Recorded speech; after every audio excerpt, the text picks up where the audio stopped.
Hey guys, here are some more search and rescue stories from Reddit. I hope you enjoy. In reality, some of the things I've mentioned here could get me in a lot of trouble or fired, so it's best that I don't discuss too much. I will say that I'm in the United States, and in an area that is comprised of a great deal of wilderness. We're talking hundreds of miles of thick forest with a mountain range and a few lakes. The first story happened when I was right out of training. I was still pretty new to everything. Before I took this job, I was a volunteer, so I had a basic idea of what to expect, but on those calls, you're mostly dealing with finding lost people after the veterans have found no signs of them.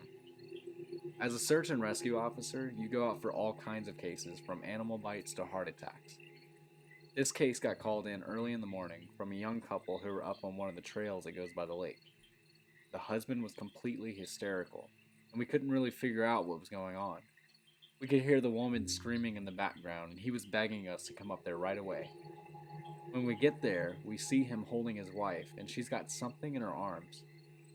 She's screaming these awful, almost animal like screams, and he's sobbing.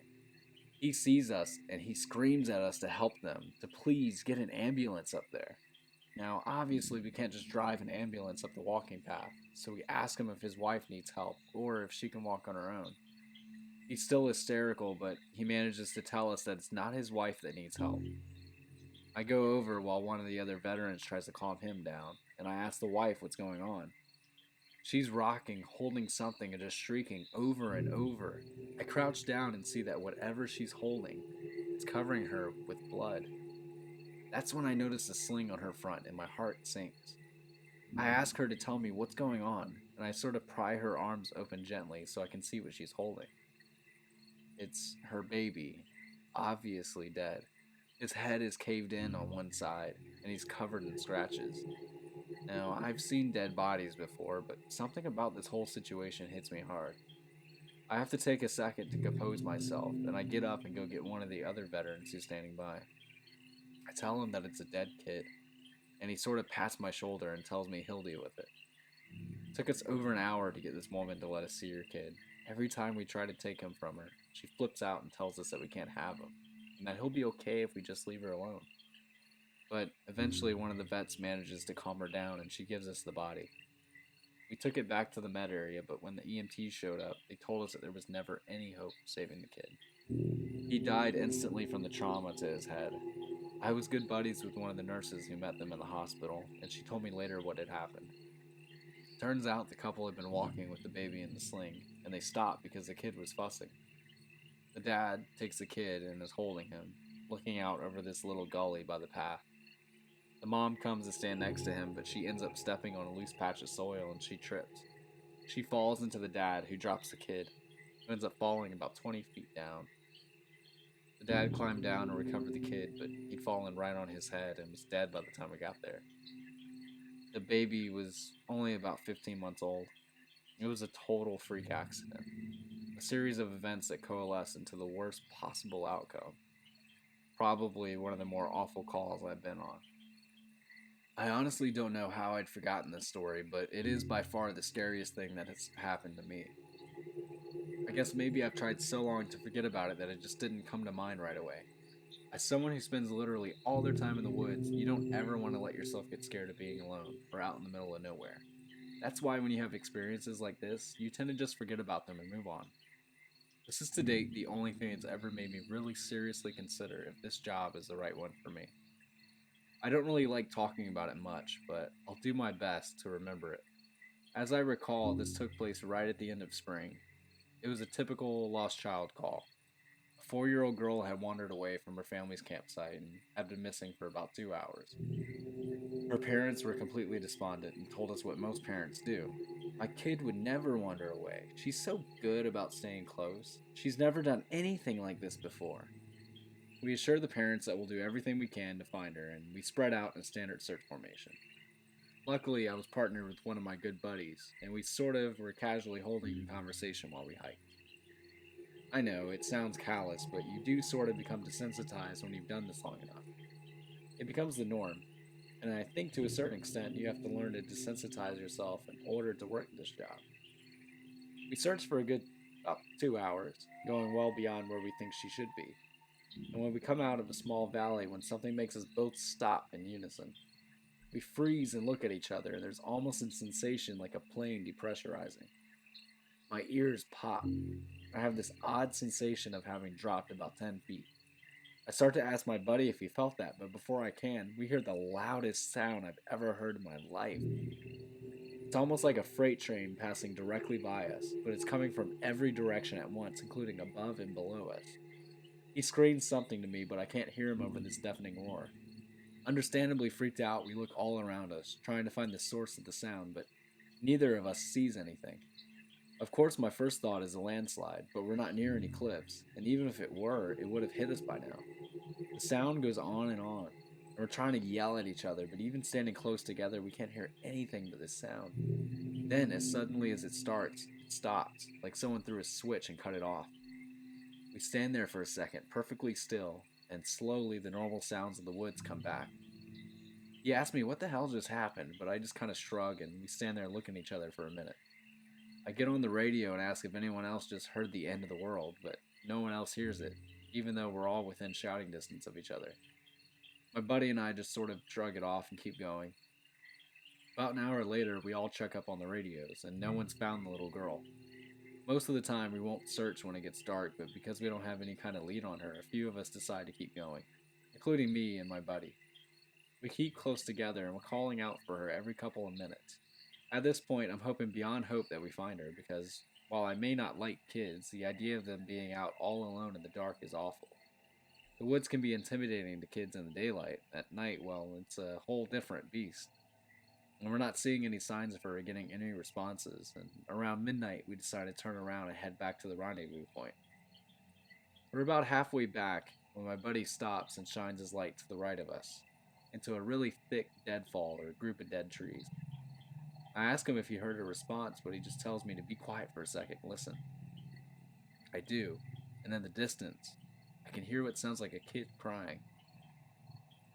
We both call the girl's name and listen for any kind of response, but it's just this really faint crying. We head in the direction of this deadfall and go around it, calling her name over and over. As we get closer to the crying, I start getting this weird feeling in my gut, and I tell my buddy that something isn't right. He tells me he feels the same way, but we can't figure out what it is. We stop where we are and call the girl's name again, and at the same time, we both figure it out. The crying is on a loop. It's the same little hitching sob and wail, then quiet hiccup, repeating over and over and over again. It's exactly the same every time, and without saying another word, we both take off running. It's the only time I've ever lost my composure like that, but something about it was so incredibly wrong, and neither one of us wanted to stay out there anymore. When we got back to the rendezvous, we asked if anyone else heard anything strange, but no one else knew what we were talking about. I know it sounds sort of anticlimactic, but that call messed me up for a long time. As for the little girl, we never found a trace of her. We keep an eye out for her and all the other people who've never found, but frankly, I doubt we'll ever find anything. Of the missing person calls I've gone out on, only a handful have ever resulted in a complete disappearance, meaning no trace of the person and no body ever found. But sometimes finding a body just leads to more questions than answers. Here are some of the bodies we found that have become infamous in our team. A teenage boy whose remains were recovered almost a year after he vanished. We found the top of his skull, 2 finger bones, and his camera almost 40 miles from where he was last seen. The camera, sadly, was destroyed. The pelvis of an older man who had vanished a month earlier. That was all we found. The lower jaw and right foot of a 2-year-old boy on the highest peak of a ridge in the southern part of the park. The body of a 10-year-old girl with Down syndrome, almost 20 miles from where she'd vanished. She had died of exposure 3 weeks after going missing, and all of her clothes were intact except for her shoes and jacket. There were berries and cooked meat in her stomach when they did the autopsy. The coroner said it appeared as if someone had been taking care of her. There were no suspects ever identified. The frozen body of a 1-year-old baby found a week after vanishing in the hollow trunk of a tree 10 miles from the area he was last seen. There was fresh milk found in his stomach, but his tongue was gone. A single vertebrae and right kneecap of a 3-year-old girl, found in the snow almost 20 miles from the campground her family had been at the previous summer. Now, on to the couple of stories my friend told me. I mentioned that you all were interested in the stairs, and you're in luck. Here's a closer encounter with them. Though he doesn't have any explanation for them, he does have a bit more experience with them than I do. My buddy has been a search and rescue officer for about 7 years. He started when he was a junior in college and had a very similar experience when he first encountered the stairs. His trainer told him almost the same thing mine did, which was to never go near, touch, or ascend them. For the first year, he did just that, but apparently his curiosity got the better of him, and on one call, he broke away from the line and went to go check a set of them out. He said they were about 10 miles from the path where a teenage girl had vanished, and the dogs were following his scent. He was on his own, lagging behind the main group when he saw a set of stairs off to his left. They looked like they were from a new house because the carpeting was pristine and white. He said that as he got closer, he didn't feel any different or hear any weird noises. He was expecting something to happen, like bleeding from his ears or collapsing, but he got right up next to them and didn't feel anything. The only thing he said that was odd was that there was absolutely no debris on the steps. No dirt, leaves, dust, anything. And there didn't appear to be any signs of animal or insect activity in the immediate area, which he found strange. It was less like things were avoiding them and more like they just happened to be in a relatively barren part of the forest. He touched the stairs and didn't feel anything except that sort of sticky feeling you get from new carpet. Making sure his radio was on, he slowly climbed the stairs. He said it was terrifying because of the way they'd been stigmatized. He wasn't really sure what was going to happen to him.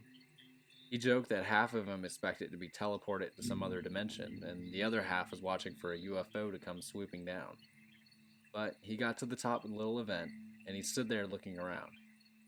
But he said the longer he stood on the top step, the more he felt like he was doing something very, very wrong. He described it as if the feeling you get if you're a part of a government building you have no business being in, as if someone was going to come and arrest you or shoot you in the back of the head at any second. He tried to brush it off, but the feeling got stronger and stronger, and that's when he realized that he couldn't hear anything anymore. The sounds of the forest were gone, and he couldn't hear his own breathing. It was like some kind of weird, awful tinnitus, but more oppressive. He climbed back down and rejoined the search and didn't mention what he'd done. But he said the weirdest part came after. His trainer was waiting back at the welcome center after the search ended for the day, and he cornered my buddy before he could leave. He said his trainer had this look of intense anger, and he asked him what was wrong. "You went up there, didn't you?" My buddy said it wasn't phrased as a question. He asked how his trainer knew. The trainer just shook his head. "Because we didn't find her. The dogs lost her scent." My buddy asked what that had to do with anything. The trainer asked how long he'd been up on the stairs, and my buddy said no more than a minute. The trainer gave him this really awful, almost dead-eyed look, and told him that if he ever went up another set of stairs again, he'd be fired immediately. The trainer walked away, and I guess he's never answered any of the questions my buddy has asked about it since. Here's another story from my buddy. They were out doing a recon for mountain lions because there had been several reports of sightings in the last couple of days. One of our jobs is to scout out the areas where these animals are seen to ensure that if they are in the area, we can warn people and close off those trails. He was out on his own in a very heavily forested part of the park toward dusk when he heard what sounded like a woman screaming in the distance. Now, as most of you know, when a mountain lion screams, it sounds almost exactly like a woman being brutally murdered. It's unsettling, but far from abnormal. My buddy radioed back and let Ops know that he'd heard one, and that he was going to keep going to see if he could figure out where its territory started. He heard the mountain lion scream a couple more times, always from the same spot, and determined the approximate area of the mountain lion's territory. He was about to head back when he heard another scream, this time within only a few yards of him. Of course, this freaks him out, and he starts heading back at a much faster pace, because the last thing he wants to do is run into a damn mountain lion and get mauled to death. As he got back on the path and started heading back, the screaming followed him, and he broke into a jog. When he was about a mile from Ops, the screaming stopped, and he turned around to see if it was still following him. It was almost night by this point, but he said in the distance, just before the path rounded a corner, he could see what looked like a male figure. He called out to him, warning them that the paths were closed and that he needed to go back to the welcome center. The figure just stood there. My buddy started to walk over to him. When he was about 10 yards away, the figure took, as he described, an impossibly long step toward him and let out the same scream my buddy had been hearing. My buddy didn't even say anything. He just turned and sprinted back to Ops, never looking behind him. By the time he got back, the screaming had moved back into the woods. He didn't mention it to anyone else, just said that there was a mountain lion in the area and that they would need to close those paths until the animal could be located and moved. Well, that's it for this Tales of Reddit, guys. I hope that you enjoyed it. Subscribe and like this video for more content like this. And remember, guys, sleep well.